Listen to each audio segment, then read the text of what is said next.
पांडु राजगद्दी संभालने लगे।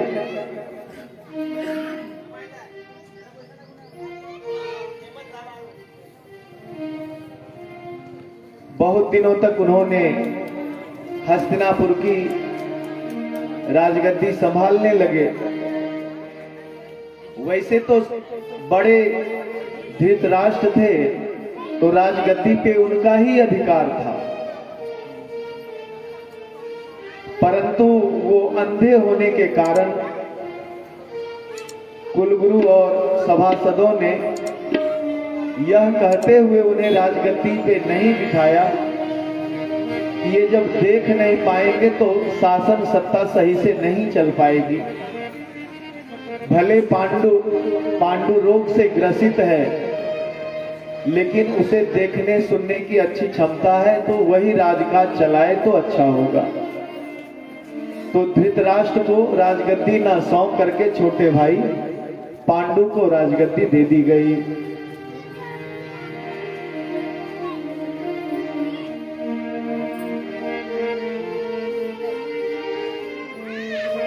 राजगद्दी संभालने के कुछ वर्षों बाद उन्हें कोई संतान हो नहीं रही थी। एक बार की बात है, राजा पांडु अपनी पत्नी कुंती और माद्री को लेकर के वन गमन को निकले और अपने बड़े भाई धृतराष्ट्र को उन्होंने राजगद्दी पे बिठा दिया कि मैं कुछ दिन आराम करना चाहता हूं और वन में तपस्या करना चाहता हूं। जब तक मैं वन से ना लौटूं तब तक तुम जो है हस्तिनापुर का शासन संभालो। एक दिन की बात है, वो वन विहार कर रहे थे और एक ऋषि पत्नी के साथ मृग का रूप धारण कर करके काम क्रीड़ा में निमग्न थे। अब पांडु को क्या सूझा,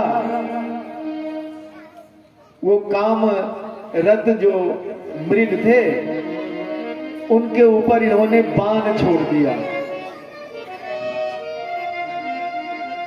तब जो है वो जो मृगी का पति मृग जो था उसके छाती में बाण लगा और वो मृग का रूप छोड़ कर करके ऋषि का रूप धारण कर करके प्रकट हो गए और उनकी वही मृत्यु हो गई।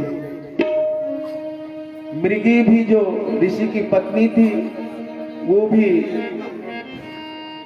मनुष्य रूप में आई और उन्होंने पांडु को श्राप दे दिया कि पांडु, जब तुम अपनी पत्नी के साथ रति क्रिया में रत रहोगे, उसी रति क्रिया के समय ही तुम्हारे प्राण छूट जाएंगे।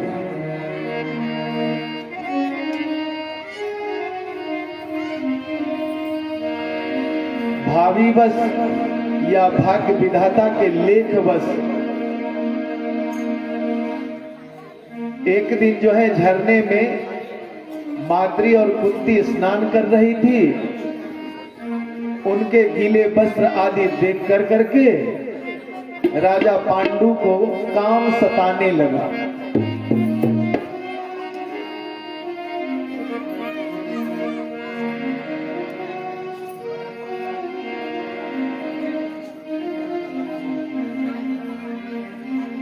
इधर कुंती बहुत भगवत भक्त थी, तो उन्होंने ऋषि मुनियों का बहुत सेवा सत्कार किया था जब उन अपने पिता के घर में थे। तब दुर्वासा ऋषि ने उन्हें एक मंत्र दिया था, पुत्र प्राप्ति का मंत्र, कि जिस देवता की आराधना कर करके आवाहन करके ये मंत्र तुम बोलोगी, उसी समय तत्क्षण वो देवता पधारेंगे और तुम्हारी मनोकामना पूर्ण करेंगे। तो पांडु से आज्ञा लेकर के कुंती ने पहले धर्मराज का आवाहन किया, उससे युधिष्ठिर पैदा हुए। फिर वायुदेव का आवाहन किया, उससे भीम पैदा हुए। फिर इंद्रदेव का आवाहन किया, उससे अर्जुन पैदा हो गए। पूर्व काल में जब कुंती कुंवारी थी तो दुर्वासा ऋषि के मंत्र की सत्यता को जांचने के लिए उन्होंने सूर्य का ध्यान किया, आवाहन किया। तो भगवान सूर्य पधारे और पधारे तो बोले कि तुमने जिस काम के लिए हमें आवाहन किया है, मैं वो काम बिना किए तो लौट नहीं सकता।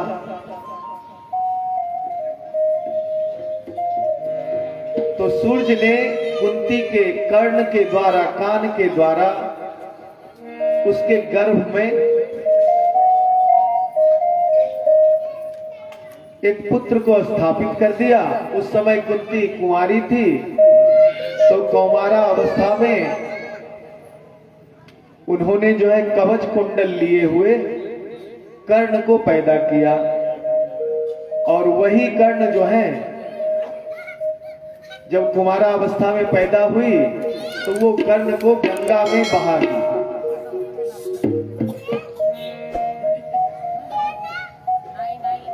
अब माद्री ने भी जो कुंती से कहा कि मैं आपसे छोटी बहन हूं, बहन के समान हूं, मैं भी पुत्र की इच्छा रखती हूं, तो वो मंत्र मुझे भी दे दो। कुंती ने माद्री को भी वो मंत्र दिया। उन्होंने अश्विनी कुमार को आवाहन किया, जिससे नकुल और सहदेव उत्पन्न हुए।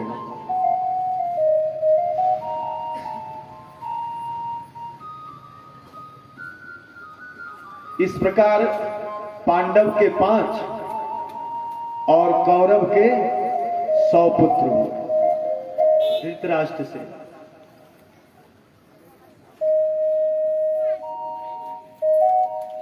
इस प्रकार कौरव का वंश और पांडव का वंश चलने लगा। तो वो काम कीड़ा अवस्था में उस मृग का वध होने के कारण मृगी ने उन्हें शाप दे दिया कि जब तुम अपनी पत्नी के साथ सहवास करने लगोगे, उसी अवस्था में आपकी मृत्यु हो जाएगी। संजोग की बात है, एक दिन माद्री और कुंती को उन्होंने स्नान करते देखा तो उनके काम जाग गए। माद्री बहुत समझाते ही रही कि पति ऐसे ना करें महाराज, आपकी मृत्यु हो जाएगी। लेकिन काम के वशीभूत होने के कारण जो है पांडु सहवास करने लगे और सहवासा अवस्था में ही उनकी मृत्यु हो गई। मृत्यु का समाचार सुनकर के हस्तिनापुर में राजगद्दी पे धृतराष्ट्र विराजमान ही थे। उन्हें अब कोई और भय नहीं रहा कि पहले तो मैं अंधा था तो उसके लिए हमें राजगद्दी ना मिली, और जब पांडु मर गया तो हमें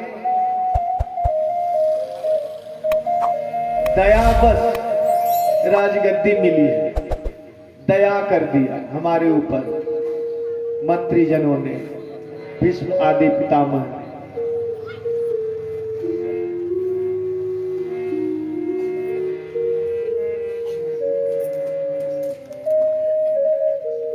उनका राज्याभिषेक हुआ और विद्वज्जनों ने कहा कि जब पांडु के पुत्र युवा अवस्था को प्राप्त होंगे तब आप उन्हें राजगद्दी सौंप देना।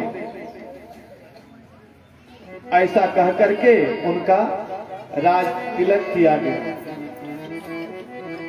पांडु के उपरांत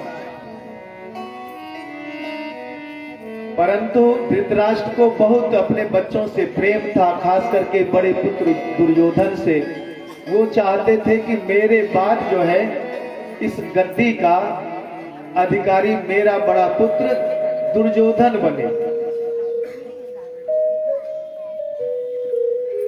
कुछ वर्षों के बाद जो है दुर्योधन आदि पांडु आदि पुत्रों ने द्रोणाचार्य से शिक्षा दीक्षा ग्रहण करी और फिर सभासदों ने कहा, कुलगुरु कृपाचार्य आदि ने कहा कि हे राजन,